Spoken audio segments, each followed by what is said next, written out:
Yo, what's up, guys? Welcome to episode 7, or day 7 of getting a new channel to 50,000 subscribers in 30 days. Let's go! So basically, I woke up this morning and I had 22 subscribers. Wow, that is genuinely insane. I think I had like 21 yesterday, I can't remember. But that's insane. That's a lot of subscribers. Now, it's currently 7:23 p.m. I've currently uploaded one video, which is a Reddit story video, which is a gay Reddit story. And that got me to 25 subscribers, so I gained 4 subscribers from a Reddit story, which is crazy. And the videos I posted on the 20th, they seem to be going viral. They've gotten like over 2,000 views, except for the AI singing guy one. But yeah. So I've asked one of my friends, who is called Evil Silly Goober, and yeah, he's also making the other 2 videos. So I'm gonna show the first video now, and then I'll get back to you. 3, 2, 1. I've been going to the same cafe every Tuesday for 3 years. It's my reset day. And for 3 years, I've seen the architect. I don't know if he's actually an architect, but he wears turtlenecks and carries a leather drafting tube. So I made an executive decision. He's gorgeous in that I don't realize I'm gorgeous, way messy curls, silver-rimmed glasses, and a habit of chewing on his pen when he's frustrated with a sketch. We've done the polite nod dance 1,000 times, but I'm a coward, and he's busy. Last Tuesday, it was pouring. The cafe was packed, and the only open seat was the one directly across from me. He walked in, soaking wet, looking more like a drowned cat than a sophisticated designer. He scanned the room, saw me, and looked like he wanted to bolt instead. I just tapped the empty chair and said, "I promise I don't bite unless you've stolen my latte." He sat down, laughing a bit, and we actually talked. Not just about the weather, but about his actual job. He's a landscape designer. Close enough, and my obsession with vintage horror movies. Then he said something that floored me. "I've been trying to think of an opening line for you since 2022. I even practiced a few in the mirror this morning, but then the rain happened, and I forgot how to be a person." I realized then that while I was busy pining from across the room, he was doing the exact same thing. We've been Tuesday regulars for years, both waiting for the other person to make the first move. We didn't even stay for coffee. He invited me to walk to the gallery next door once the rain let up. We have our first official non-cafe date this Friday. The takeaway? If you've been staring at a cute guy over your laptop for 3 years, just offer him a seat. Turns out, he might be just as nervous as you are. Okay, so what did you guys think about that video? I don't think it's the best video ever, but it's the best that I could do. So basically, my friend Evil Silly Goober has made 2 videos. I'm gonna be uploading them soon. He's almost finished with them. He's also the one editing this long form, so it might come out a bit later in the day than normal. It might come out tomorrow morning, or tomorrow for me, today for you, like early in the morning for you guys. But yeah, so here we go. Just enjoy these 2 videos.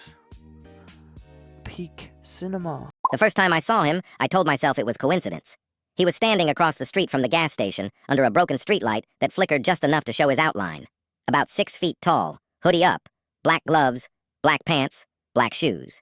A mask covering everything except his eyes. It was late, almost midnight. The sky was so dark it felt solid. He wasn't doing anything, just standing there, watching. I tried not to stare. People wear weird stuff at night all the time. I went inside, bought my drink, came back out. He was gone. The second time was 2 days later. I was walking home from practice, cutting through the park. The lights along the path barely worked, and the trees made everything darker. I felt it before I saw him, that feeling of being measured.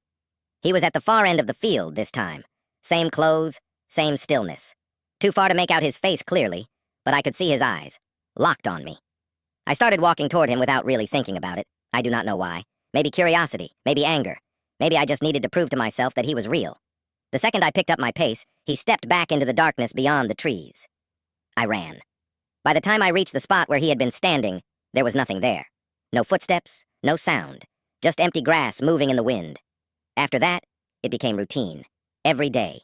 Somewhere different. Across the parking lot at the grocery store. Standing at the far end of the bleachers after school.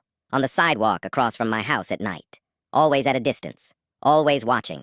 Never closer than maybe 100 yards. And every time I tried to reach him, he was gone before I could cut the space in half.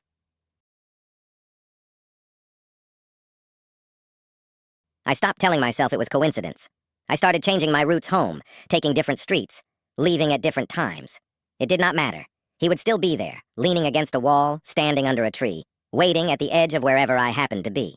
It got to the point where I would scan every open space automatically. Rooftops, parking lots, empty intersections, looking for black against black. One night, I decided I was done chasing him. I saw him again across the street from my house. Same posture, same stillness.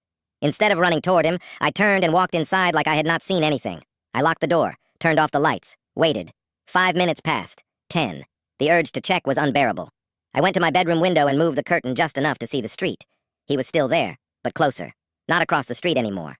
Standing at the edge of my yard. He had never crossed that far before. My stomach tightened. He took one slow step forward, then another. He was not rushing, not sneaking, just walking straight toward my house. I froze. Part of me wanted to run outside and finally confront him. End it. Instead, I stayed where I was and watched. He reached the sidewalk directly in front of my house and stopped.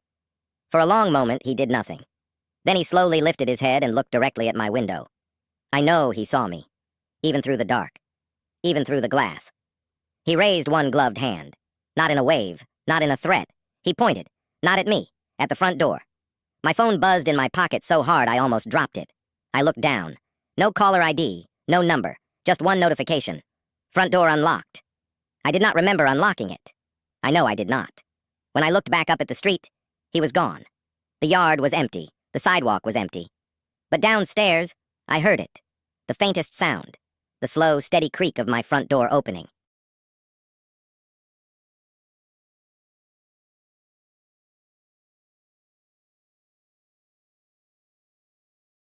So I'm checking back now because it's like 9:30 in the evening, and we're still at 25 subscribers. We got 71 views on the first video, 77 views on the second video. Yay. So shout out to Rowan Unpakan and to Gonzalo Guerrero. I can't pronounce that. Guerrero. Sorry if that's pronounced. But yeah, that's the statistics for today. Okay. Bye bye. That's the end of week 1.